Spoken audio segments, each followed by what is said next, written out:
I hope everyone's having a good morning. I am Mr. Ish. We're looking here at this definite integral. You can easily do this by means of trigonometric substitution route. It's a proper integral by means of those interval limits.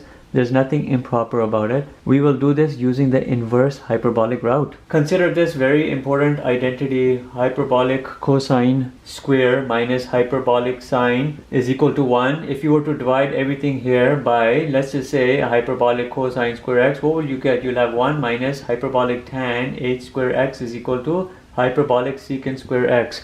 When you're looking at this integral, your goal is to be looking at something which is like 1 over 1 minus x squared dx, because if you were looking at the derivative of the inverse hyperbolic tan, it is equal to exactly what that integrand would be, 1 over 1 minus x squared. Therefore, if you're looking at this in terms of that integrand, you can bring this out as the antiderivative, and it's very easy. Keep this in mind. Now look at this. Y is equal to inverse hyperbolic tan of x. Solve for x. X is equal to, you push this on the other side, becomes hyperbolic tan y. You do the implicit differentiation or the derivative of all of this. What will you get? You'll get secant h square y is equal to 1. You have a dy over dx which you're solving for. Dy over dx is equal to 1 divided by secant h square y, which is equal to, you see this right over here coming from this expression, you can substitute it, 1 over 1 minus hyperbolic tan square y, x's and y's, it doesn't matter. If x is equal to tan hy, then x square is equal to tan h square y. You can bring that in, you'll have 1 over 1 minus x square. So that's what we have. We've established this derivative to be useful and ideal for this, and that's what we're going to do. Just do a very good substitution to convert this into 1 over 1 minus x squared. Your substitution will be this: x is equal to 2u, then dx is equal to 2 du.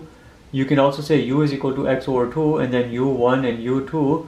Given this and these limits, what will you have? You'll have a 0 over 2, you'll have a 1 over 2. Everything becomes 0, 1 over 2. You see this 2, bring it out, you have a du, 4 minus 2u whole square. Let's work over here. You have 4 minus 4u square. Isolate the 4, you'll have 1 minus u square. Bring the 4 right out here.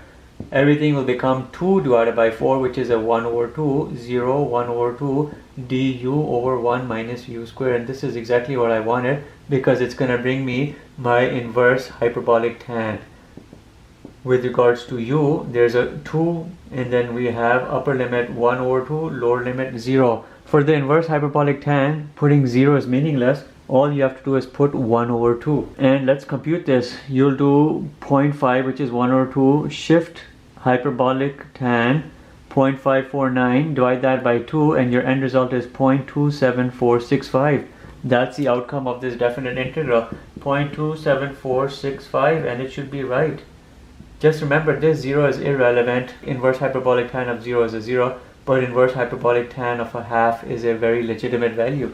That's what I'm showing you here in this video. Thank you.